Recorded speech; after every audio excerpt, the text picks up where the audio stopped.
மாண்புமிகு பேரவைத் தலைவர் அவர்களே, எதிர்ப்பவர்கள் எதிர்க்கட்சி என்பதற்காக எங்கள் ஆட்சி மீது 1000 பழி போடலாம். ஆனாலும் தமிழக மக்களுக்கு உண்மையை உணர்த்த வேண்டியது நம்மளோட கடமை.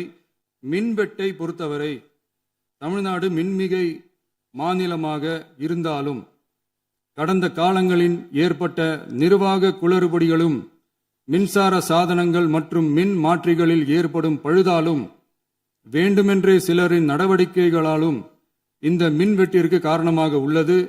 மின் விநியோக மீட்பு நடவடிக்கைகளை ஒருங்கிணைப்பதற்காக எதிர்பாராமல் இரவு நேரங்களில் ஏற்படும் மின் தடங்களை விரைந்து சரி செய்வதில் 10 உயர்மட்ட கண்காணிப்பு குழுக்கள் மற்றும் 125 சிறப்பு மின் தடை நீக்க ரோந்து வாகனங்கள் வழங்கப்பட்டு 24 மணி நேரமும் கண்காணிக்கப்படுகிறது.